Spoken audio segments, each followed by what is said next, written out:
L'évangile de Jean, chapitre 4, verset 19.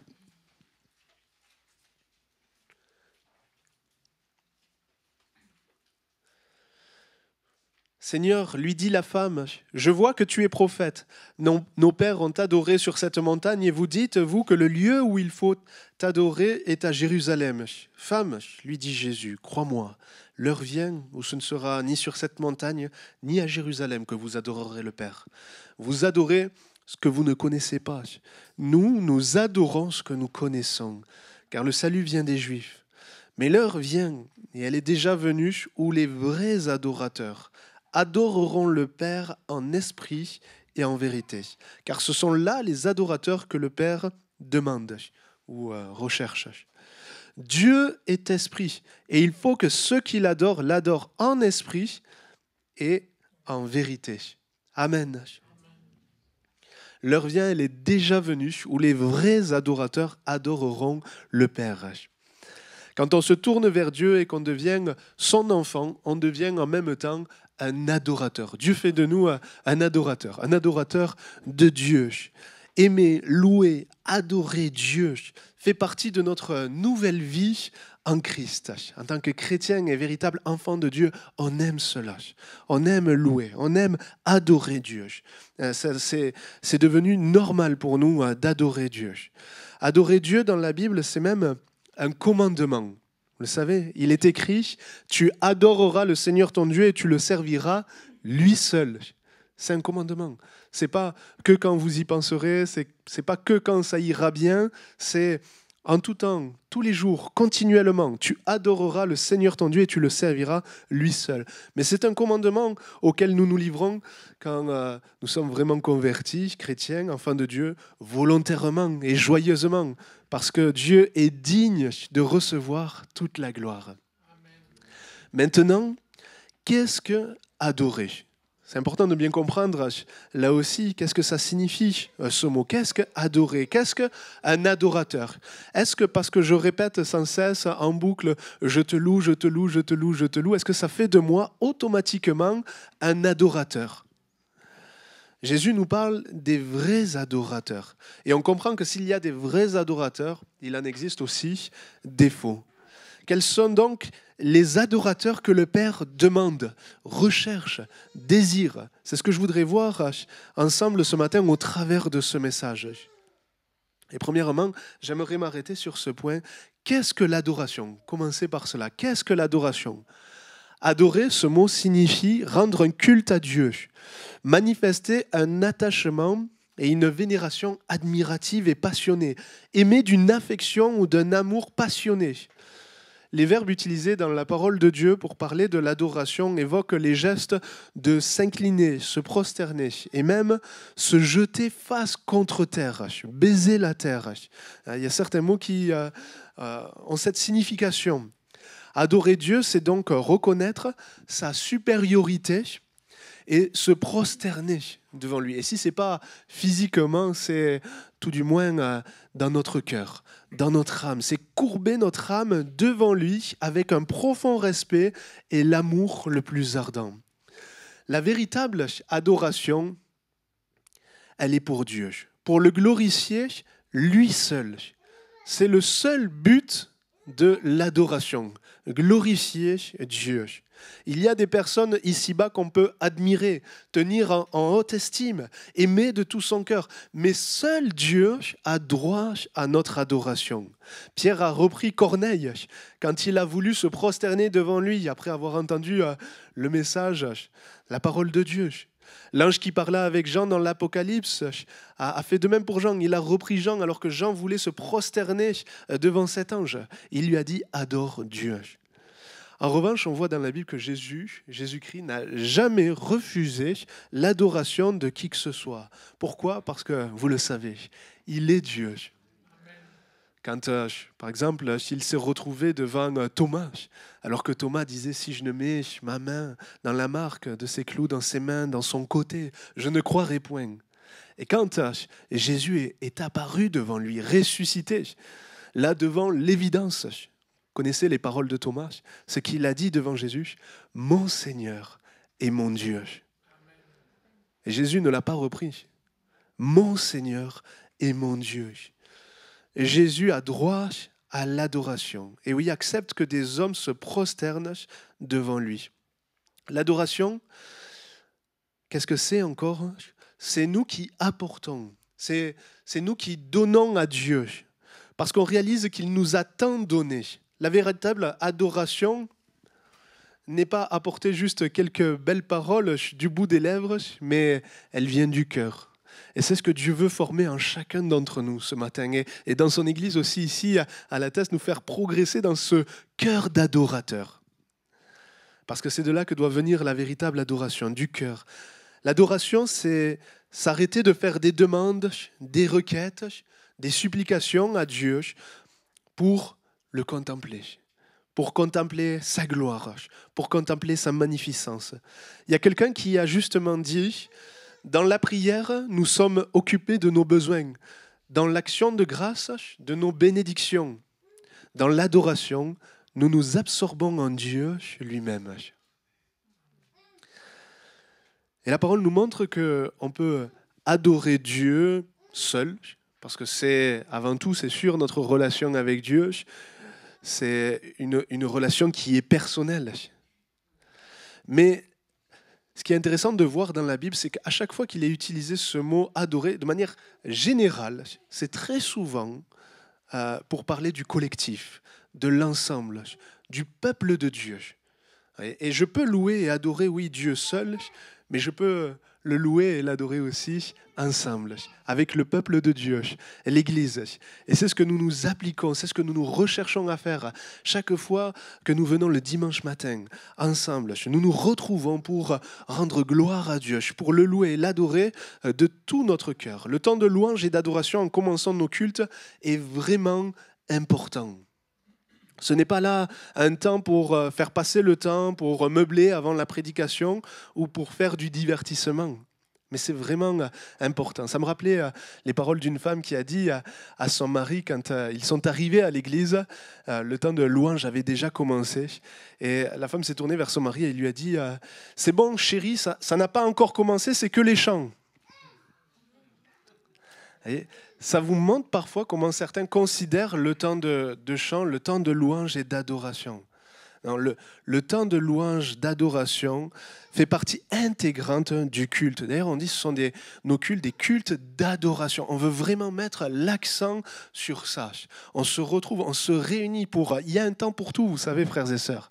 On a, je crois, assez de temps pour demander. Et c'est ce que, de manière générale, on fait souvent, très facilement. Demander à Dieu, c'est facile. Il y a un temps pour tout.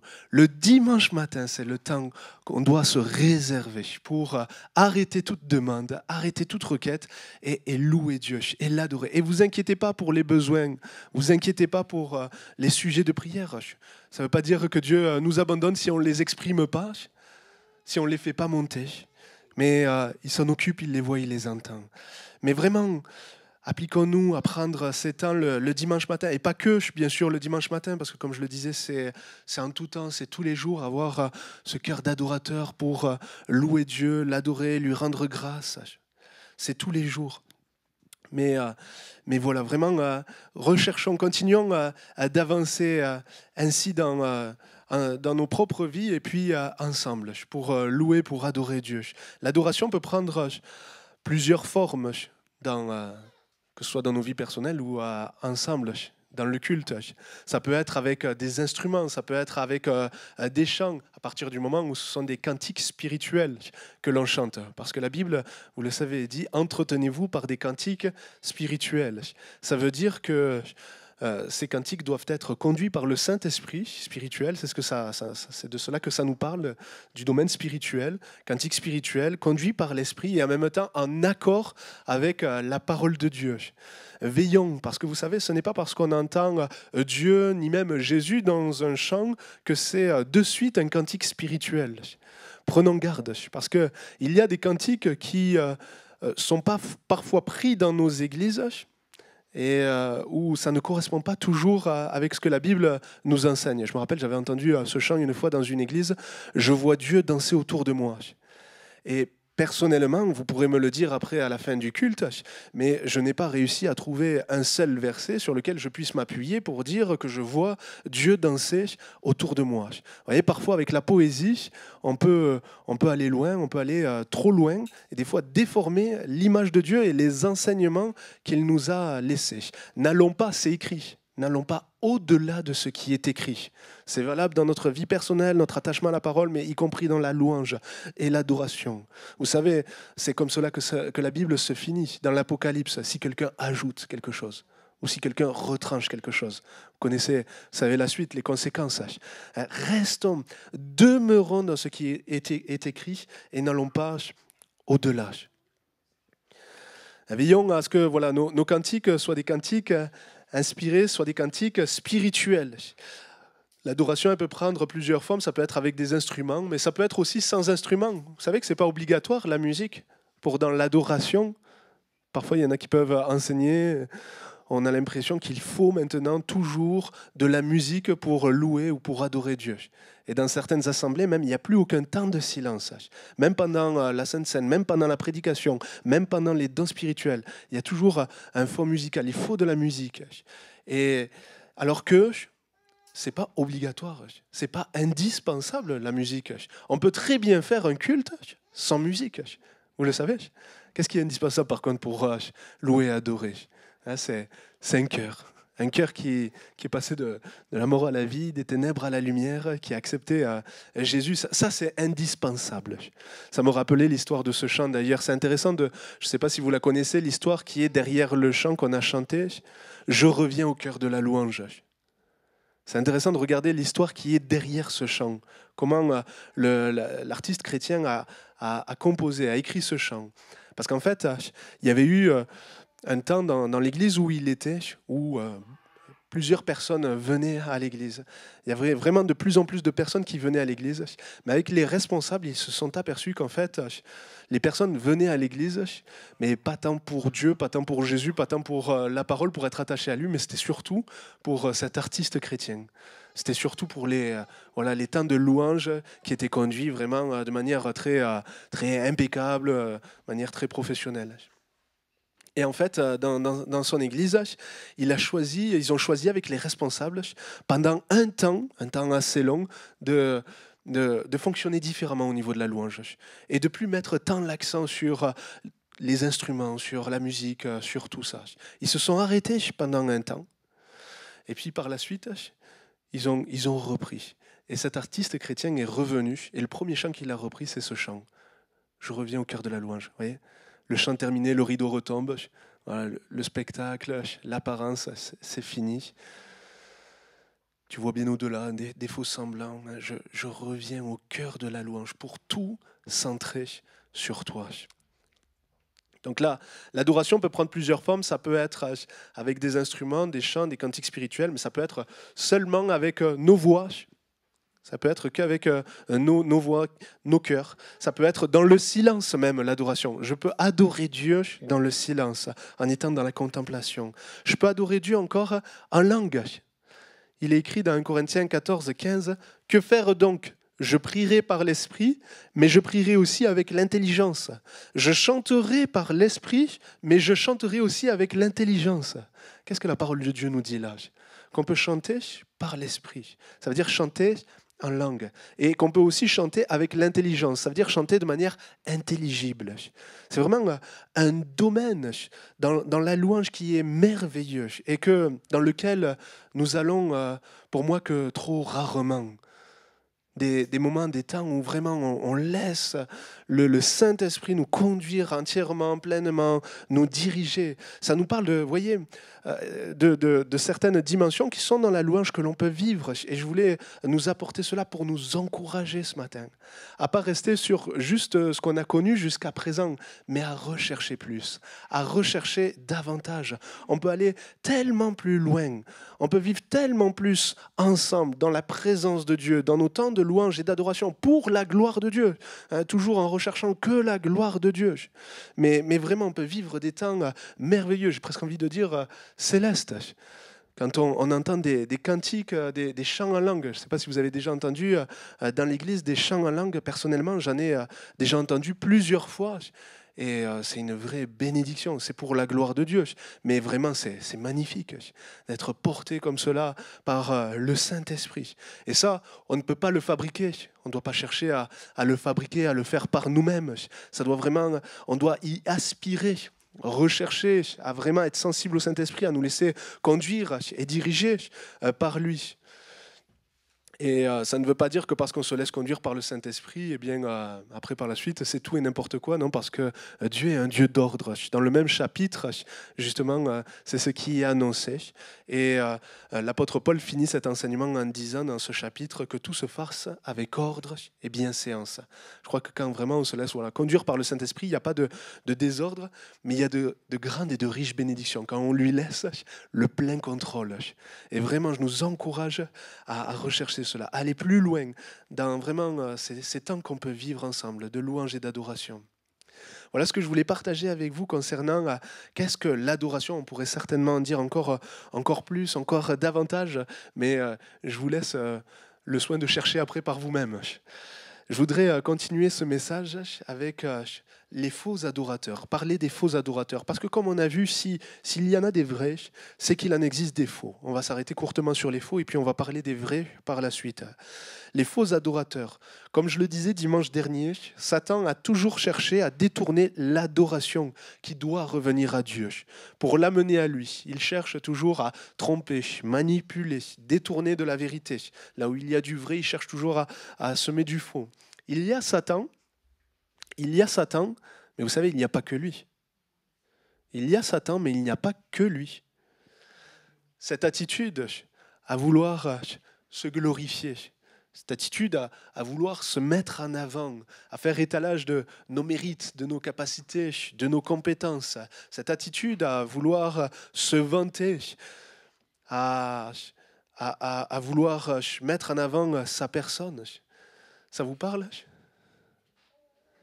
Il y a Satan, mais il n'y a pas que lui. Il y a aussi notre nature charnelle et qui cherche à toujours s'immiscer dans tous les domaines de notre vie, y compris dans ce domaine, dans le domaine de la louange et l'adoration. Un faux adorateur peut donc avoir l'apparence de la piété, l'apparence de la religiosité. Il peut avoir l'apparence d'adorer dans sa posture, dans ses paroles, mais la réalité, c'est qu'il n'adore pas Dieu. Il ne marche pas, la réalité c'est qu'il ne marche pas dans la droiture, dans la vérité, dans la sincérité. Il marche à l'opposé, dans l'impureté, le mensonge, l'hypocrisie. L'obéissance et la croix ne sont pas au centre de sa vie. Un faux adorateur ne recherche pas tout cela. Il ne recherche pas l'obéissance, l'attachement à la parole de Dieu. Mais un faux adorateur recherchera plus à se mettre en avant, plutôt que de mettre Jésus en avant et lui de s'effacer.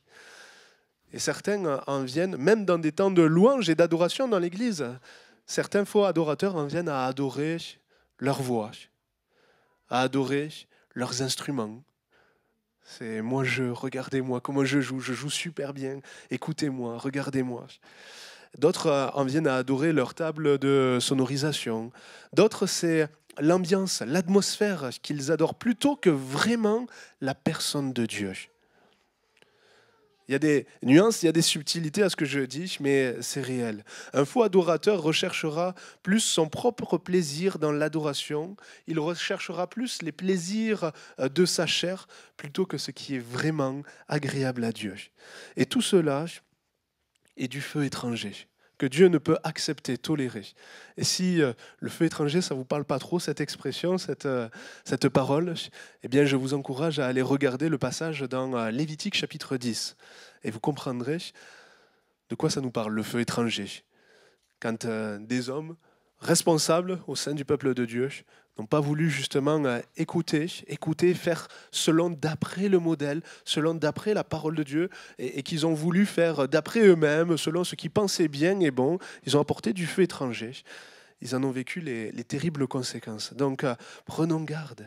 Ceux qui agissent ainsi, ceux qui préconisent une adoration centrée sur l'homme, qui exalte les plaisirs de la chair, et qui mettent de côté la vérité, la sainteté, les enseignements de la parole de Dieu, ont en réalité mis de côté le fondement même de la véritable adoration et sont de faux adorateurs.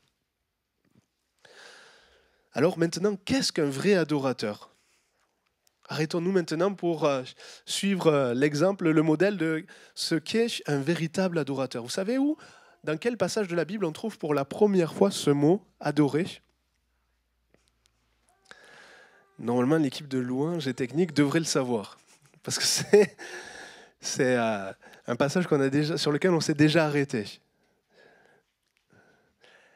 Vous vous rappelez de ce premier passage où on trouve ce mot « adorer » dans la Bible ? C'est dans Genèse chapitre 22, verset 5. Abraham dit au serviteur qui l'avait accompagné « Restez ici avec l'âne, moi et le jeune homme, nous irons jusque-là pour adorer. » Vous vous rappelez de ce passage ? Juste avec ce verset ? Ça parle à certains, peut-être moins à d'autres. C'est le moment où Abraham allait sur la montagne, sur le mont Morija, pour offrir son fils en sacrifice, selon la parole qu'il avait reçue de l'Éternel. Vous savez, il n'est pas allé jusqu'au bout, parce que c'était une épreuve, l'épreuve de la foi. Dieu l'a arrêté juste au dernier moment. Mais Abraham était prêt à aller jusqu'au bout. Mais, voyez, il a donné cette parole. Et c'est pas au hasard qu'on trouve pour la première fois dans la Bible, à ce moment-là, le mot « adorer ». Ce n'est pas dû au hasard. Mais justement, dans ce passage, on voit dans la personne d'Abraham ce qu'est un véritable adorateur. Et ce qu'on comprend en 3 points courtement, c'est que l'adoration, elle se fonde sur une révélation de la part de Dieu. Avant qu'Abraham en vienne à cette obéissance entière totale par rapport à la parole qu'il avait reçue de l'Éternel, de monter sur cette montagne avec son fils, avant qu'il en arrive là, il avait une révélation de la part de Dieu, de qui est Dieu. Il avait vraiment établi une relation, une communion avec Dieu. Il s'était engagé à le suivre, à marcher avec lui, à obéir à sa voix, à obéir à sa parole. Vous voyez, l'adoration, elle se fonde sur une révélation. Encore pour nous aujourd'hui, que l'on reçoit de la part de Dieu, qui nous vient de la part de Jésus-Christ, qui nous est donnée par le Saint-Esprit. Et ça revient justement à cette parole de Jésus, les vrais adorateurs adoreront le Père en esprit. Il faut qu'il y ait vraiment cette œuvre de l'esprit, du Saint-Esprit en nous pour faire de nous de véritables adorateurs et amener cette révélation de qui est Dieu, nous amener à être dans cette relation, dans cette communion avec Dieu grâce à Jésus. Parce que si on peut venir au Père, c'est grâce à Jésus. C'est lui qui nous introduit dans cette relation avec le Père. Nul ne vient au Père que par moi. C'est lui qui nous amène dans cette intimité et dans cette connaissance. Vous adorez ce que vous ne connaissez pas. Nous adorons ce que nous connaissons. Un véritable adorateur adore Dieu parce qu'il le connaît comme son sauveur, son libérateur, parce qu'il le connaît comme son Père qui pourvoit à tous ses besoins, qu'il le garde et le protège. Adorer Dieu, donc, dépend de cette œuvre, de l'œuvre de Dieu dans nos cœurs. Elle est fondée sur une révélation de la part de Dieu. Ensuite, ce qu'on comprend concernant les vrais adorateurs, au travers encore de l'exemple avec Abraham, c'est qu'elle est conditionnée, la véritable adoration, par l'obéissance. Voyez, Abraham a obéi à la parole de Dieu. Il n'a pas fait juste que l'entendre, juste être que d'accord, mais il s'est conformé à ce que Dieu lui disait. Et Jésus dit, les vrais adorateurs adoreront le Père en esprit et en vérité. La vérité, on ne doit pas juste seulement la dire, la prononcer, mais la vivre et chercher toujours à conformer nos vies à la vérité. Voyez, parce que si on veut être de véritables adorateurs, l'adoration, la véritable, est conditionnée par l'obéissance. Une obéissance comme Abraham, une obéissance entière, une obéissance sans compromis, une obéissance sans réserve. Abraham nous donne cet exemple d'un véritable adorateur, une obéissance totale. Et puis, pour terminer, l'adoration, elle se fonde sur une révélation de la part de Dieu, elle est conditionnée par l'obéissance, et la véritable adoration, elle a un coût. Oui, la véritable adoration a un coût. Abraham était prêt à payer le prix, à offrir ce qu'il avait de plus précieux, de plus cher, le fils de la promesse, cette grande bénédiction qu'il avait tant entendue. Il était prêt à le faire. à payer. Et dans son cœur, il ne l'a pas fait, mais dans son cœur, il avait déjà payé le prix. Et on voit que la véritable adoration, elle a un coût. Dans Hébreux chapitre 13, verset 15, on l'a lu dimanche dernier, « Par lui, par Christ, offrant sans cesse à Dieu un sacrifice de louange, c'est-à-dire le fruit de lèvres qui confesse son nom. » Un sacrifice, ça nous parle, vous voyez, de coût. Un sacrifice, ça coûte. Et on sait que l'adoration, c'est pas, comme je le disais au début, que quand ça va, que quand je vais bien, que quand je suis motivé, que quand tout va bien, mais c'est en tout temps. Il y a ce chant qui dit, vous savez, « Béni soit ton nom ». Et dans ce chant, il est dit justement, « S'il m'en coûte d'offrir ma louange sur le chemin semé de souffrance ». Et il reprend les paroles de Job, ce chant qui dit l'Éternel a donné, l'Éternel a repris. La louange et l'adoration, vous voyez, de Job, qui, après ses épreuves, ses souffrances, là aussi on voit un véritable adorateur. Il ne s'est pas tué, il n'a pas arrêté de louer et d'adorer, alors qu'il venait de tout perdre. Mais il a prononcé cette parole, l'Éternel a donné, l'Éternel a repris. Et vous connaissez la suite. Que le nom de l'Éternel soit béni. Ça a dû lui coûter. Nous, on le lit facilement, mais dans son cœur. Rendez compte? Le prix est pourtant un véritable adorateur. Voilà l'exemple qui nous est donné dans la parole. Et je voulais nous encourager à cela ce matin. En tout temps, quels que soient les temps, les circonstances, à apporter toujours notre louange, notre adoration à Dieu. Et quand on agit ainsi, on voit que Dieu ne manque pas de bénir ceux qui l'adorent. Ceux qui l'adorent ainsi, ceux qui sont de véritables adorateurs. On voit que Dieu ne manque pas de les bénir. Quand on regarde justement Abraham et la suite, les riches et grandes bénédictions qu'il a eues, qu'il a reçues, la postérité plus nombreuse que les étoiles du ciel, que le sable de la mer. Et le Seigneur a de riches et grandes bénédictions aussi pour chacun d'entre nous. Vous le croyez ? Je ne suis pas assez satisfait là. Dieu a de riches et de grandes bénédictions pour chacun d'entre nous. Est-ce que vous le croyez ? Ouais. Croyez-le vraiment. C'est pour chacun ce matin. Et vraiment, puissions-nous le louer, quels que soient les temps, les circonstances. Parce que le poids de gloire, comme la parole de Dieu nous dit, ne saurait être comparé aux souffrances présentes. Le poids de gloire à venir.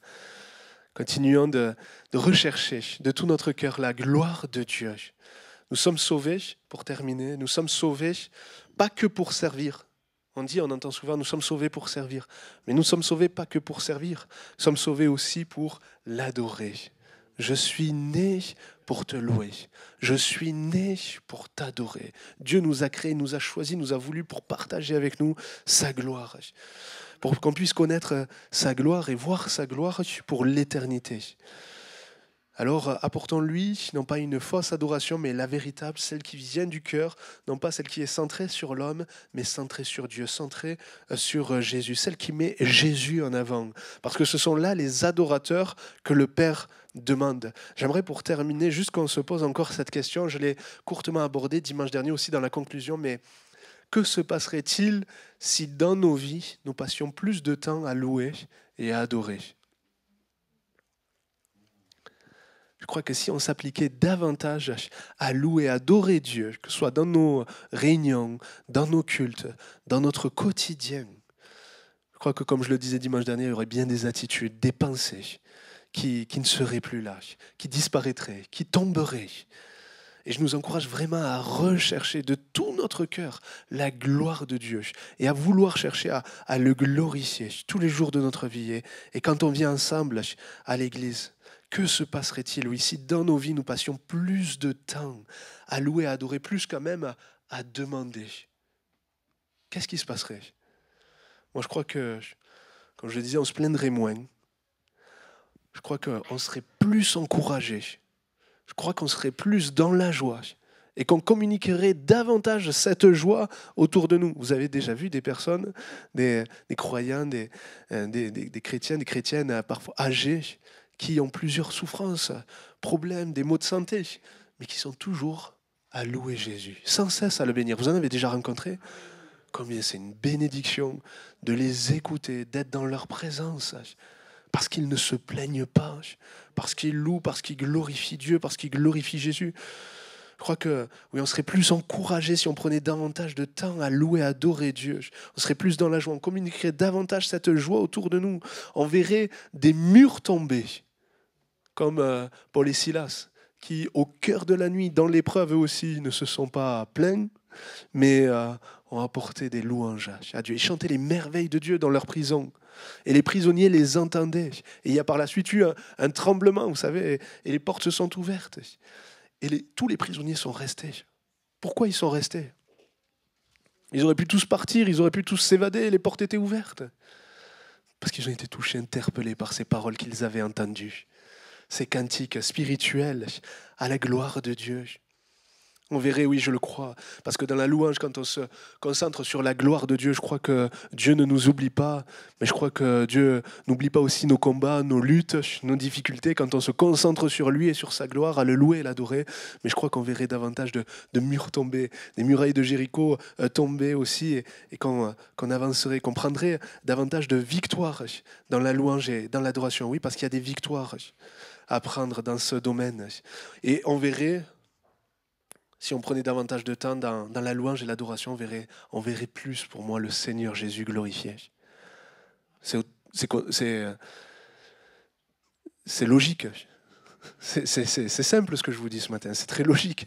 Mais plus je me concentre sur la gloire de Jésus, plus je me concentre sur lui, plus je me concentre à regarder à lui, à sa beauté, à sa magnificence, à sa gloire, plus je le vois. Et plus je le verrai aussi automatiquement agir, plus je verrai sa gloire. Et je voulais nous encourager, oui, à vraiment à rechercher, à glorifier Dieu, mais à aussi aspirer à voir la gloire de Dieu. Moi, personnellement, j'ai soif de voir la gloire de Dieu. Et je crois qu'on peut vraiment davantage plus voir la gloire de Dieu dans nos réunions, dans nos cultes, ensemble. Alors pour terminer, je vais terminer avec les dernières paroles du dernier psaume de la Bible, le psaume 150, c'est le verset 6. Que tout ce qui respire loue l'Éternel. Louez l'Éternel. Amen. On prie ensemble.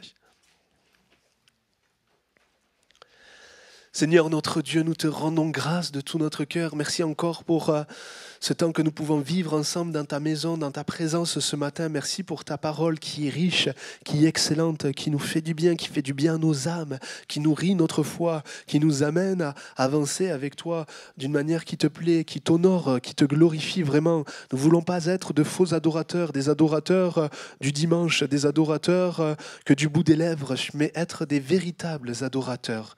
Ces adorateurs que tu recherches, que tu désires. Nous voulons que tu en trouves au milieu de nous et nous voulons être, oui, ces adorateurs, Seigneur, qui te sont agréables et qui te glorifient vraiment.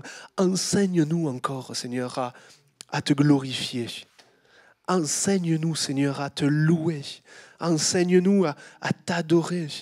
Aide-nous, Seigneur, à arrêter, Seigneur, de demander, d'être dans les requêtes et de vraiment prendre davantage de temps dans ta présence, pour te contempler, pour prendre du temps avec toi, pour te glorifier, pour t'adorer véritablement, parce que tu en es digne, Seigneur. Conduis-nous à cela, conduis-nous plus loin, Seigneur, dans chacune de nos propres vies, mais ensemble ici, avec ton Église, ton peuple, à la teste.